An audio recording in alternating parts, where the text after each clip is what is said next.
位老师好，各位老师好，各位师兄、各位姐妹，大家好。Saya namanya Wong Chaining ya, panggilannya Chaining. Saya datang dari Jakarta. Saya datang dari Jakarta bersama teman saya yang putranya ya. Di sini saya diberi kesempatan untuk berdiri di panggung ini ya. Sangat berterima kasih ya. Karena memang ya saya tujuan ke sini sebenarnya saya sih cuma menemani teman saya. Awalnya teman saya yaitu Susyung juga di relawan sini ya. Relawan Changsun Shen ini namanya Candy. Dia teman saya. Dia sering cerita kalau dia sering terapi orang sakit. Nah pada saat malam itu tanggal 15 saya ada tanya kamu di mana? Dia bilang dia sedang terapi orang. Nah dia terapi orang itu ada benjolan ya di sini ya. Di saat dia kasih foto ke aku benjolannya dari besar, kecil mengecil ya. Nah pas lagi saya lihat foto ini tiba-tiba entah kenapa hati saya teringat teman saya punya putra. Anaknya ada di sini juga ya, teman saya juga ada di sebelah sini, tapi mereka tidak bisa naik panggung karena anaknya ada kelainan kayak autis gitu ya. Jadi saya mewakili beliau untuk naik panggung di sini. Nah saat malam itu saya langsung teringat dia. Saya bertanya pada relawan Candy ini ya. Saya bertanya apakah seorang anak autis bisa diobati tidak? Saya bilang saya hanya ingin anak ini lebih fokus gitu ya. Karena kalau untuk mendengar ya, untuk meminta dia melakukan sesuatu, oke dia. Cuma hanya anak ini dia kurang bisa diam, fokus untuk duduk gitu ya. Tapi karena saya merasa mungkin boleh dicoba gitu ya. Saya iseng-iseng. Jadi malam itu saya dengar kabar gembira ini dari teman saya udah gak sabar mau kasih tahu teman saya. Tapi melihat jam kayaknya dia sedang menidurkan anaknya. Jadi pagi-pagi saya hubungi dia, kasih tahu kalau di Medan ada terapi Changsun Xie, apakah mau dicoba atau tidak. Saya menjelaskan ada suatu orang bahwa bapak dia sakit ya, keledar seperti benjolan besar aja bisa mengecil. Ini menggunakan tenaga kayak apa? Energi ya. Jadi saya mencoba memberitahu dia. Tapi tanpa saya percayai gitu. Teman saya itu langsung ngomong, oke, kita besok berangkat langsung ya, katanya gitu. Jadi saya kaget, benar atau enggak ini? Dia bilang iya. Terus saya tanya teman saya, kira-kira Changsun Xie ini dimulai tanggal berapa gitu kan? Kita menghitung hari, wah kayaknya karena waktunya si teman saya ini kan dia bilang tanggal 23, 24 udah nggak bisa temenin kita lagi di Medan gitu kan. Jadi saya pikir ya udah oke deh. Teman saya berpikir makin cepat makin baik karena tanggal 23, 24 dia udah nggak sempet gitu ya. Tujuan kita membawa anaknya ke Medan untuk dicoba terapi gitu. Hari pertama nyampai tanggal 16 kita pergi ke mana ya? Mahoni ya kalau nggak salah ya.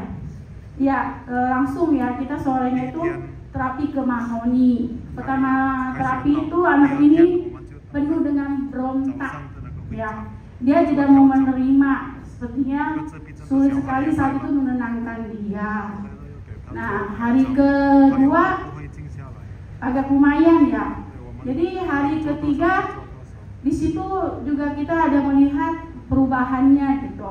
Jadi tanpa kita sadari saat anaknya terapi, kita pun ditawari untuk mau diterapi atau tidak gitu ya. Kita tidak terpikir kita juga bakal diterapi gitu.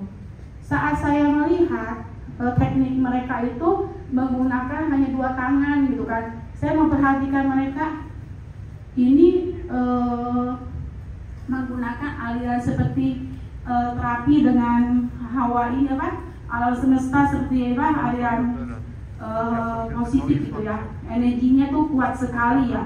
Jadi saat itu saya mencoba untuk diterapi. Pas saya diterapi hari pertama, saya merasa getaran itu ternyata ini bukan main-main ya. Ternyata benar ada sebuah getaran kayak aliran yang menyatu dengan tubuh kita gitu. Di sana saya merasakan hawa yang panas ya. Hawa panas semakin lama semakin panas, satu tubuh saya jujur, dalaman saya semua keringatan. Karena saya merasa ini kok panas sekali gitu ya. Padahal hanya 2 tangan gitu. Tapi saya merasakan ada satu kayak aliran yang menyatu dengan tubuh kita. Nah, hari kedua saya terapi, itu saya merasa letih ya. Kayaknya pas terapi kok satu badan capek gitu kan, kayak tidak bisa menerima terapi lagi tubuh saya gitu. Karena walaupun cuma 2 tangan, kekuatan mereka sungguh luar biasa ya, bisa menggetarkan tubuh bagian kita. Nah, hari ketiga ya, itu saya merasa di pinggang saya, kalau nggak salah waktu itu Sesiung Usman ya. Sesiung Usman ya. Nah, saat itu di bagian pinggang, yang saya kan ada menderita sakit gula. Gula saya itu bukan keturunan, tapi karena salah makan, gagal diet, rencana mau diet, mengurangi cemilan dan makanan. Karena saat itu saya gemuk sekali, jadi saya mencoba mengurangi makanan dengan permen.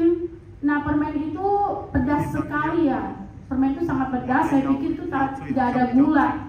Jadi saya konsumsi selama 1 tahun dengan permen itu. Karena saat saya ingin makan ini, saya langsung makan permen itu.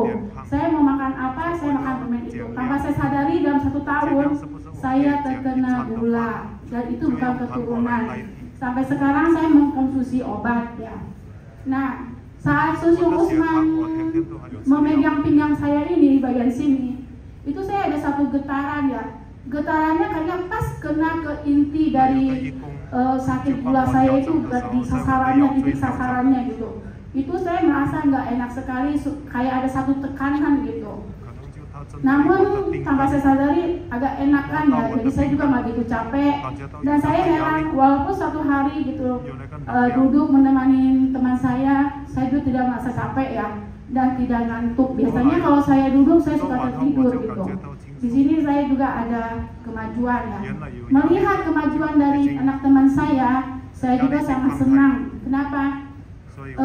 Anak ini biasa kalau mau tidur, dia seperti cacing kepanasan. Dia sering tidur itu beranjang, berguling-guling dulu, guling sana, guling sini, membuat kita orang tuanya tidak tenang gitu ya. Ini anak susah banget tidur gitu. Bisa bayangkan kan kalau satu anak kecil, kalau mau masih kecil mau tidurin susah seperti apa, kita juga pusing ya kan. Apalagi ini udah besar ya.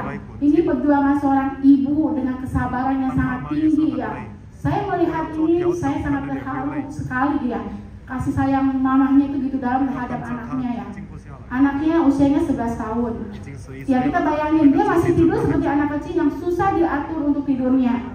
Tapi setelah datang ke Medan ini terapi ya, saya melihat perkembangannya ada. Mungkin orang luar tidak bisa melihat ya, karena dia tidak bersama dengan kita melihat anak ini bagaimana. Karena saya dalam jangka waktu dekat ini tinggal di rumah dia dan saya tahu benar seperti apa anak ini. Sampai di Medan tidurnya itu ya tidak sesulit seperti di Jakarta. Di Medan kita masih bisa mengatur dia ya. Terus jam tidurnya biasanya 2 jam. Itu bisa ya, yang waktu baru-baru datang itu bisa setengah jam atau 40 menit lah. Tapi akhir-akhir ini sejak seminar ini lalu datang, kita ikut seminar sini ya, Sesiung banyak melakukan terapi terhadap dia 1 hari bisa 2 kali ya. Itu kita cuma pegang, katanya kita suruh pegang kepalanya. Pas saklar kita dibuka, ya mamanya saklar dibuka, saya saklar buka. Jadi menirukan anaknya itu, kita cuma pegang kepalanya sambil berbisik-bisik kepada dia, ya dengan mengatakan bahwa kamu sedang terapi di sini ya, harus kuai-kuai, fokus, mencoba untuk tenangkan diri gitu. Nah di saat itu kita juga udah letih, udah capek, kita mengharapkan anak ini pun benar-benar bisa tertidur dengan cepat. Tanpa disadari, kita pegang sebentar, Tidak lama kemudian langsung dia tidur pulas. Nah, di sini kita menemukan kenyataannya, fakta dari teori Sansen ini ya, ternyata ada manfaatnya. Walaupun kita baru terlihat dikit ya. Nah, dengan saya pun tidak ada tujuan untuk mengikuti kelas ini, tapi karena saya melihat perubahan terhadap anak ini, dan saya juga ingin bisa mengikuti kelas ini ya. Dan saya juga bersyukur karena saya minta izin untuk kerja sampai belum 3 saya baru bisa masuk. Untung bos saya bilang oke. Karena saya merasa senang sekali. Kenapa? Saya ternyata pulang dari Medan membawa bekal gitu. Saya membawa bekal yang sangat berharga untuk saya ya. Jadi saya pikir saya sekarang belajar di sini karena saya ada chat di Jakarta ada. Cuma dia bentrok dengan jam kerja saya tidak bisa mengikuti di Jakarta. Mau nggak mau saya ikutnya di Jakarta. Jadi saya sangat bersyukur dan berterima kasih ya. Mungkin ini adalah suatu ikatan jodoh juga. Kalau tidak ada jodoh, nggak mungkin saya sampai di Medan, betul tidak? Semuanya betul ya. Jadi berterima kasih ya karena ada dilaksanakannya Sansen ini, dan juga berkat teman saya Candy ya, relawan dari Sansen ini, saya juga bisa membawa teman saya ke Medan untuk terapi ya. Semoga dengan pembuka cakra ini, kita mengikuti kelas ini, anak ini pelan-pelan setiap hari diterapi oleh mamanya juga, dan mungkin saya juga bisa datang membantu untuk belajar juga. Anak ini bisa ada perubahan. Tapi saya percaya semua anak autis yang bisa disembuhkan dengan kesabaran kita, ya kan?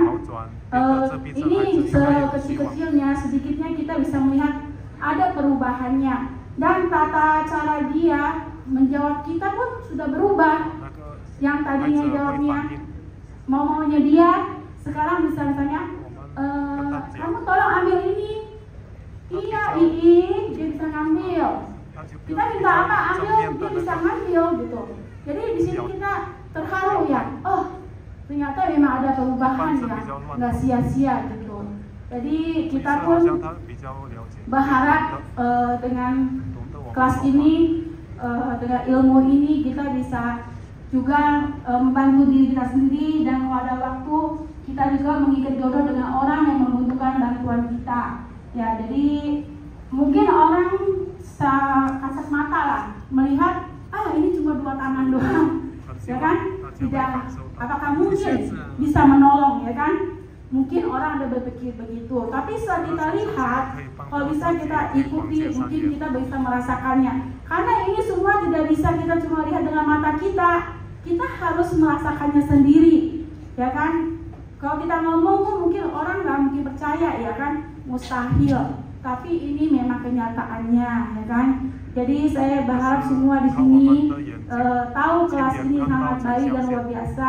Kita baik-baik mempelajarinya dan berbagi dengan sesama semua makhluk hidup di dunia di sini ya. Saya di sini mewakili teman saya Lino.